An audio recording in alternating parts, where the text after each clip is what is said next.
Manuel Valls.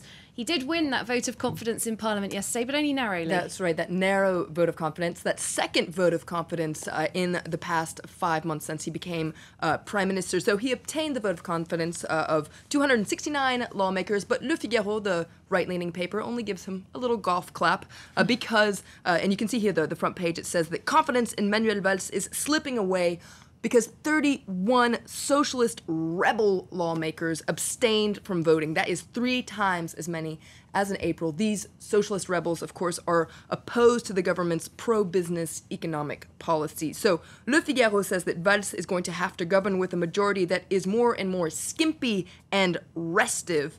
He no longer has the absolute majority in Parliament. He has a relative majority, which was likely to make things a little difficult for him. And the government was really trying pretty hard to convince these lawmakers to not abstain, to vote for the government. Absolutely, up until the very last minute. In fact, in Parliament, Weds actually turned towards the left wing of the Socialist Party, trying to woo them with his speech. And you can see this is the editorial of Le Figaro, which is very critical of the Prime Minister, because according to Le Figaro, he wasn't addressing French people, he was addressing a minority within the Socialist Party. Why did the Prime Minister stoop so low? That's what Le Figaro wants to know. And worse still, because of this, his speech seemed to contradict the pro-business stance that he's been booming on about for the past couple of months.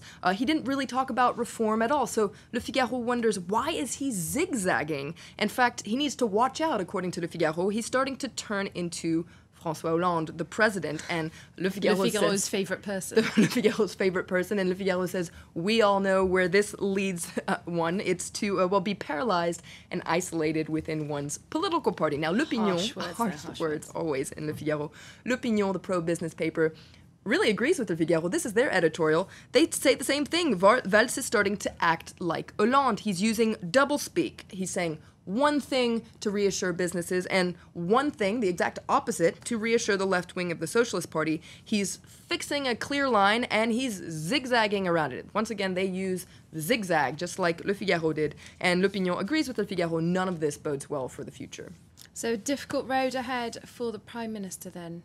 Absolutely. Libération, the left-leaning paper, says that this confidence that he got in Parliament yesterday, it doesn't erase the mistrust. So he has this majority in Parliament, but it's a very fragile one that could continue to fall apart, according to Libération. And this has very concrete consequences for the Prime Minister. It means that he can only count on a very narrow majority to pass reform, and he's going to have to, test that very soon in October when he tries to get the Parliament to vote for the 2015 budget, a budget that includes 21 billion euros in spending cuts. Okay, so this is clearly all about the figures, the economy, businesses.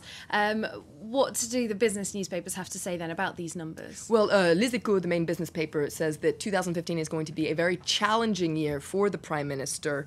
He jumped a hurdle yesterday, but now he's facing a wall of debt. Now, Les Echos focuses on these figures. It says that debt is expected to reach a peak in 2015. It could brush close to the threshold of 100% of GDP before decreasing in 2016. So there's bound to be some turbulence ahead for Valls. This was kind of the figure that they didn't tell us during this press conference last week. Michel Sapin had come out and gave all the bad news. They were going to miss the deficit targets. You know, the public deficit was still going to be 4% next year. The part they left out was that the debt is also going to spiral. And this is kind of the problem if these figures are percentages. They're a percentage of the size of the economy. The economy isn't growing, which means even though the debt is going up, it looks much worse than these figures. So it's going to hit this 98% figure. It's not as bad as some of the other countries in Europe have much bigger debt problems. France doesn't have a problem borrowing money, but it's still another thing that the opposition are going to be able to use the government to flog them with. Yeah, and a lot of pressure for the Prime Minister there. Of course, the buck stops with the President, doesn't it? President Hollande is going to give a press conference tomorrow. Are we looking ahead to that already? Absolutely. Le Parisien says that tomorrow it's Hollande's turn to be in the spotlight. Now, this might come as a surprise, but it's only Hollande's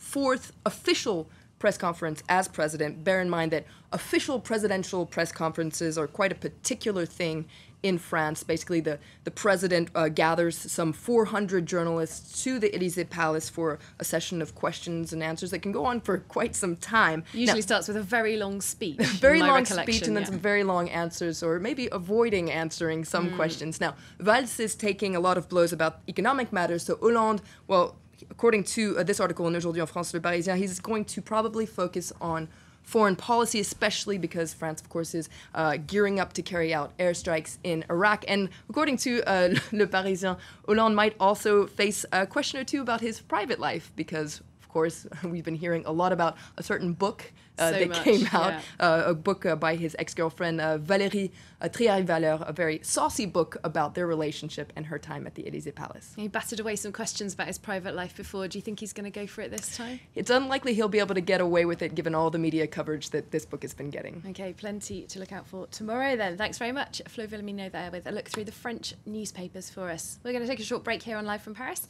Do stay tuned.